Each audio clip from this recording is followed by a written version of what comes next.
Coffee on Chaos Managed. Let's talk. Yes, we are talking about secondary conditions. This is like the missing piece to the VA claim. It is. It is. It really does play an important role. Well, it does because it helps to build your claim. I mean, your top tier part is the foundation, and then they start digging down. Exactly. And before we get too far into that, we need to give a little disclaimer here because just a disclaimer. We're not attorneys. We are not, and our bank accounts prove it.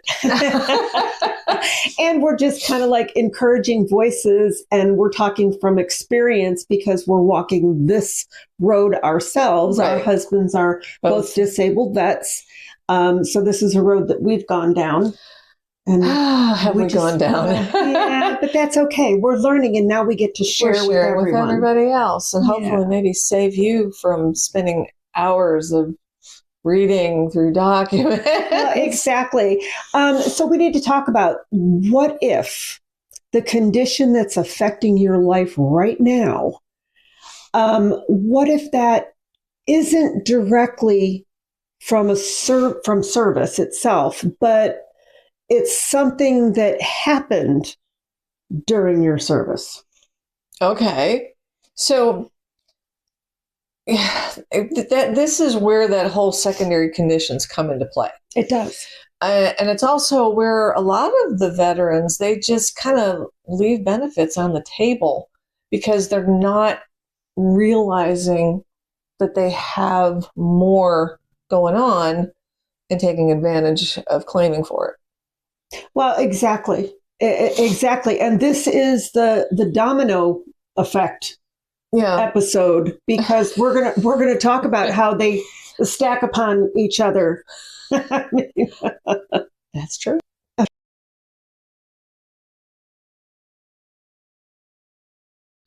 So, what is a secondary condition? Oh, do I get to answer? Sure, you can answer. Okay, thanks, Teach. All right, secondary condition is basically it's a disability that it developed because of a service-connected condition. Right. It's not. No, I was processing that. I understand. It's not caused by service. Right. It's caused by something that was. And I know that sounds a little circular. Well, it does, but salad-like. But that's really how it functions. Yeah. Maybe we should give some examples here. Okay, go for it. Give us an example. Okay, like a service-connected knee injury. You're going to walk differently for years because your body learns to compensate. Right, it does. And you develop hip and back problems. Those hip and back problems, if you connect the dots, because that's what we talk about, connecting the dots, goes back to the knee injury that your body compensated for all those years, and then it created that. That is a secondary. Yeah. Because you wouldn't have walked that way causing those other injuries to yourself had you not had the knee injury in the first place. Exactly.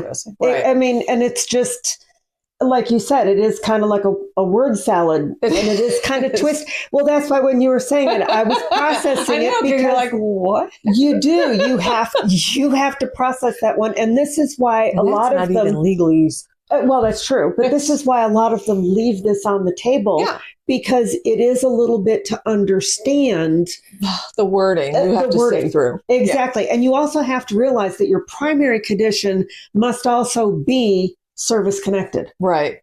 Right. So this is just, because of my service injury, I also ended up down the road coming up with problems X, Y, and Z. Yes. Because of that initial injury that the service left me with. Exactly. So that lives in the house. Exactly. So like you said, the service, you've got a service industry, and then you've also, you do need to have some level of medical evidence showing that there is a link. Yes. So you can't just say, well, I stubbed my toe in the service and because of it, I had a hairline fracture in the bone. And now I have this pain behind my ear. Exactly. And actually, the military has a word for that medical connection. It's called a nexus. Okay. So just which basically a term to be aware of. or some kind of thing. I guess you could call it a hub. It's the nut to the bolt. I don't know. The cucumber on the salad.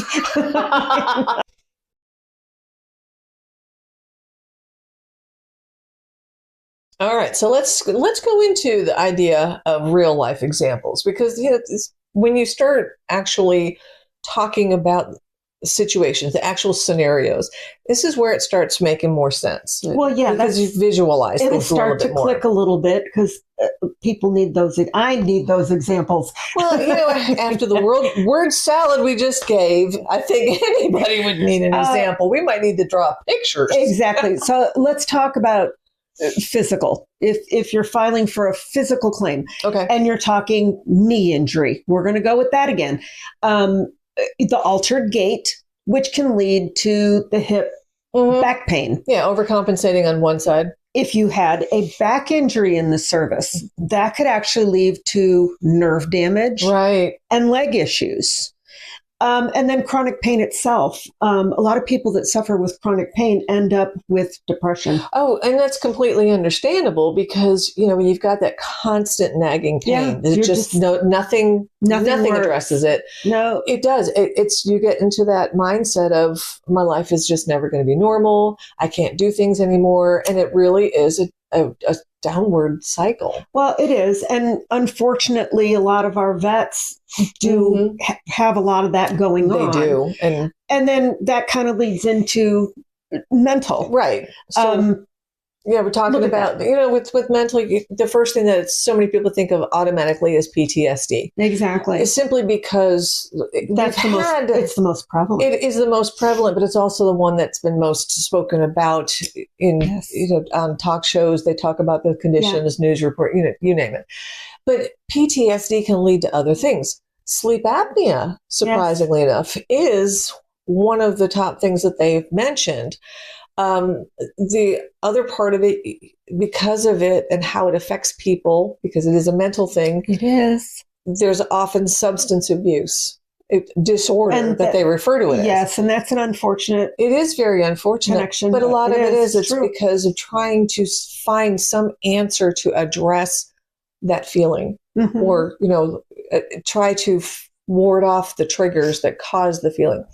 But then there's, on top of those things with that, you also can have that, again, the chronic pain idea. Chronic pain. It does relate to a mental situation because, like we said, it leads to depression, anxiety. There are many things that wrapped up in all those topics too. That's very true. So, and then of course, you talk about things that have to do with side effects from medications. Well, and that's one that a lot of people don't look at, because if you ever, when you get a prescription, don't just look at the bottle and say, may cause sleepiness. Don't drive until you see how this affects you.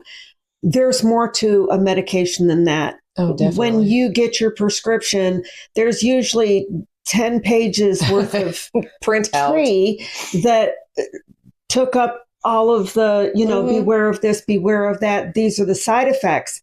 Look at those, because one of the things that medicine can be connected to is GERD. So if you have stomach issues, that acid reflux or whatever, that's GERD. Yeah. That's just not cool. Another one is a lot of those medications can cause weight gain. Which can be depressing.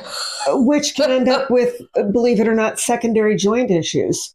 No, but that makes sense, because now you're putting more stress and strain on those joints. You're putting more weight. You're putting more weight, and it's creating a problem. It does. Well, and there's, when you get talking about the side effects, medication, yes, it is that read the printout things, but you can also just go out on your computer and put in the medication name, and it'll give you all the different types of names it can fall under. Medication insert. And it'll pull up everything. It'll even show you the studies and stuff. You can link into a lot of things and do real deep dives into it and find out all the things and that transpire with it. And the fact that so many times people will just say, well, I'm just not going to take this anymore. Be very careful with that, because as you have researched and found, there are a ton of medications that you can't just cold turkey drop it and be done with it. You actually have to titrate off. Titrate or wean, whichever term. Well, yeah, wean. Let's use wean. Wean yourself off of it so that you don't incur a lot of problems because of it, because there are some detrimental things that can happen if you do so, quit too quickly. Yeah, most definitely. So you just have to be aware that your body compensates for some of the things that you've got going wrong with it. And that compensation can actually cause more different problems. and other problems. Exactly.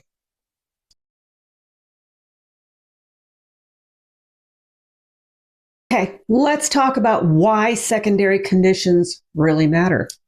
Well, at the top of the platform simply is the fact that a secondary condition actually gets a separate rating all of its own. Yes, it does. And if you go back to our prior how they rate things episode, you'll see how the ratings are, and you'll see how this fits into the piece of the puzzle. And increases what your rating ends up being, because your initial is one part of it, and one or more secondaries just keep building on it. Yeah, so it combines your VA. Go look at the VA math.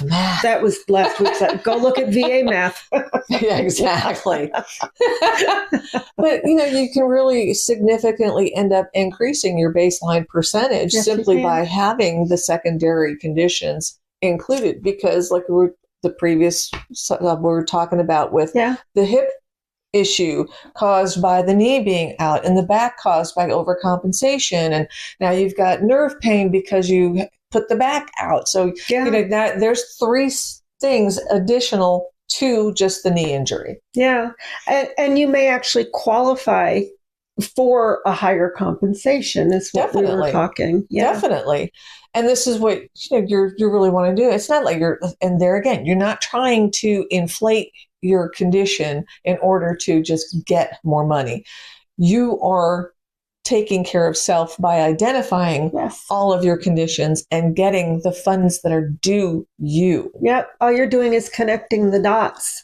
And then also may impact your eligibility for programs like the TDIU.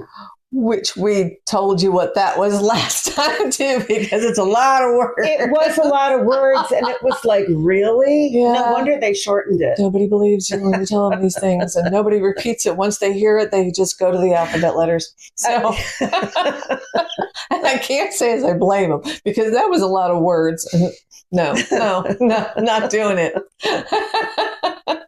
So if the VA recognizes that one service-connected condition caused another, that second condition actually deserves its own evaluation and its own rating. Yes, and that's why secondary conditions matter.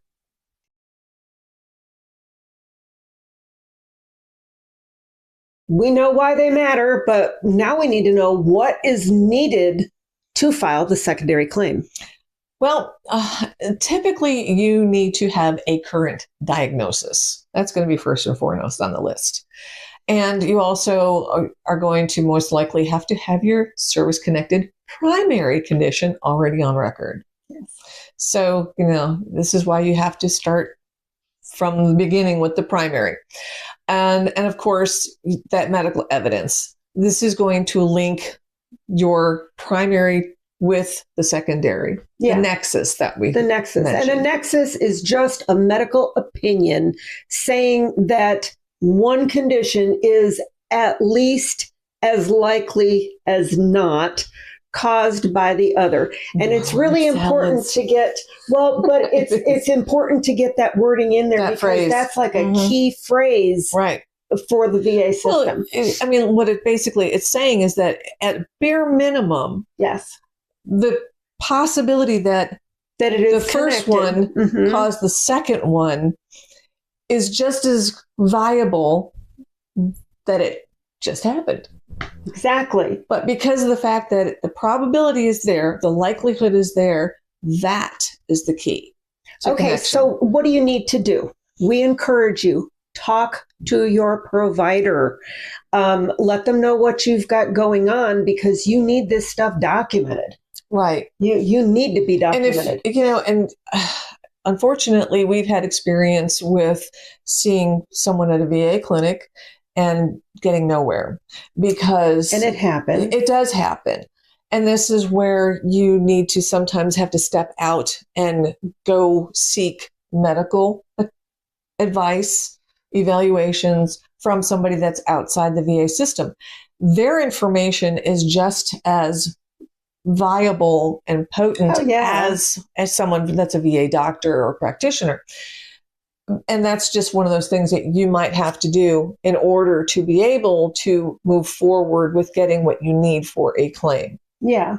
And then there's always the option to work with somebody. The VSO, the DAV, there's plenty of programs that are out there that are free to veterans. Right. And then I have seen quite a few that will offer to help you for a fee. Some are minimal, some are quite exorbitant. Yeah, you've got to watch that because do your due diligence when seeking that particular help. I've seen a ton of them coming across my Facebook news feed simply because my computer knows that I've been looking into information. So it whispered into my Facebook. And next thing you know, I'm seeing all the advertisements from I know, right? So that trying to advertise that they'll get you from 0 to 100% disability, but then you start looking at what their fees are, and you don't know what these people's background are. Some of them are attorneys. Well, a lot of them will tell you what their background is, but you also have to be aware nobody can guarantee you that you're going to get a fixed percentage. They can't. Nobody. So that's red flag. Definitely. Yeah. And, above all things, don't sit there and play the Google Dr. God and self-diagnose, because let me tell you what, you can have a list of symptoms and 3 of those symptoms will appear on 20 different possible diagnoses. So it's just not good. No, you'll have yourself with some disease that you're going to die of in 2 You'll weeks. be going to the funeral parlor planning your last days. And we're not saying do not Google stuff for yourself. Right. That's totally a you thing if that's what you want to do.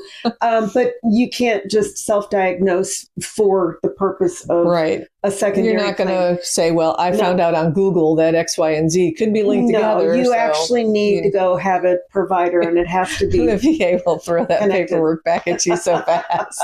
That's the fastest job they ever do. No. Done.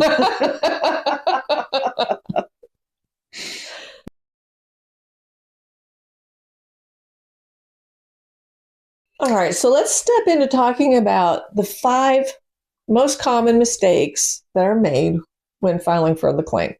Okay.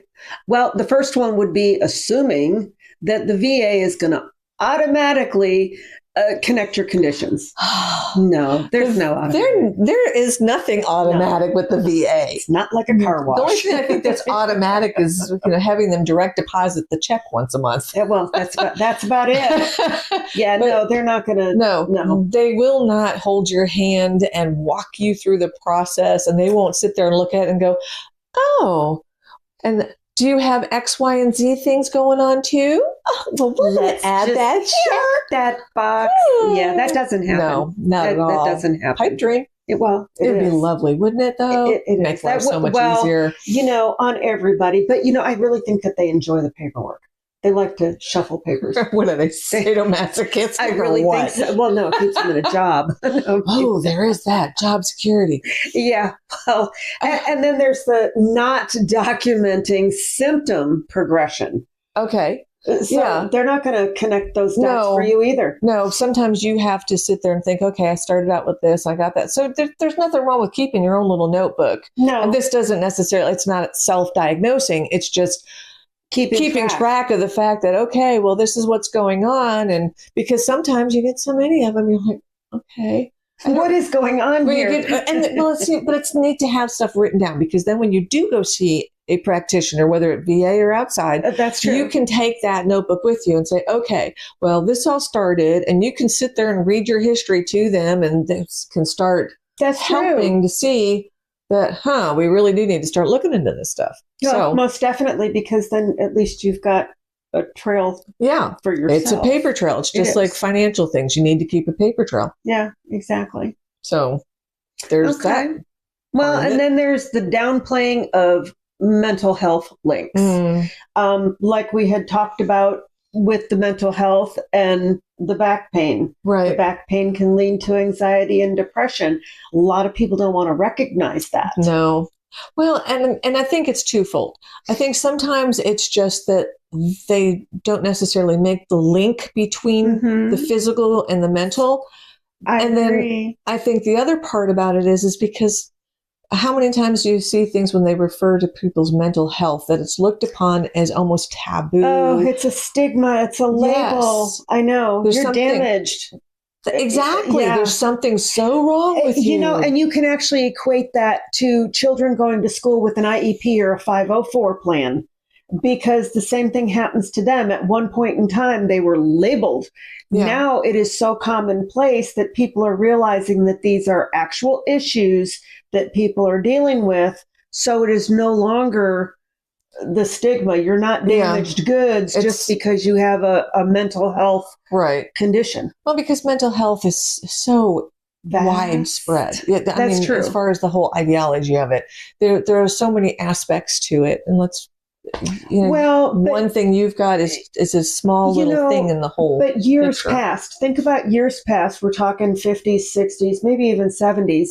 They had like the psych wards and the mental hospitals that they all closed down. Well, and look how they that is what they think about when they think about mental health. And that's not necessarily. How about the movie One Flew Over the Cuckoo's Nest? Okay. So if you're going to start picturing this as being the picture of mental health, no. Yeah. Move away from that. So don't downplay those things. Exactly. And then the last mistake would be, the last mistake would be filing without the medical support. Yeah. Granted, you have ample opportunity to put things out there, and you can do your own lay letter of what's going on, which is weighted evidence, because that's telling your story. Yes. But that medical information from a physician holds so much weight in the situation, because let's face it, they're going to hang their hat on the fact that it's a doctor that's telling you these things, as opposed to you, the individual, sitting there and laying it out for them, regardless of how intelligent you might be. Yeah. So you have to know that the VA won't connect the dots unless somebody draws the line. Get your marker.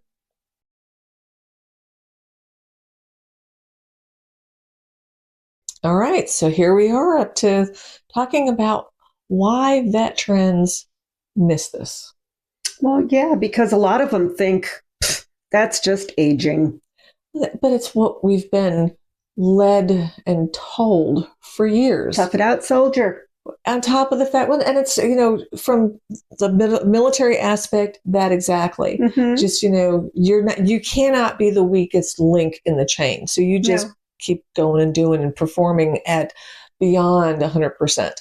But think about just in general, you have to see the eye doctor. So how long has it been since that this blurriness has been going on? Oh, since I was about 40. Oh, that's about the right age. That's when it starts happening. Oh, I know. They blame everything on age. That's age. True. It's normal. You can't hear really very well anymore. Darn that age. 48. Well, sorry. It's just the way the body works. Not always the case. No, it's something not. Caused it. So, and then on top of that, it also goes with assuming that, pain spreading, normal. Well, because if I haven't fixed it, it's just going to spread. Well, and that goes into not realizing that mental health can stem from physical injury. True, because I don't know that everybody associates the two of them as being interconnected. because I just figured, well, why would that cause me to have this level of anxiety? That's true. So it's understandable how they would overlook those things. That's true. So, I mean, people have to realize that sometimes what you're living with today, that actually started years ago, and you just never connected the dots. Exactly. See, now you can.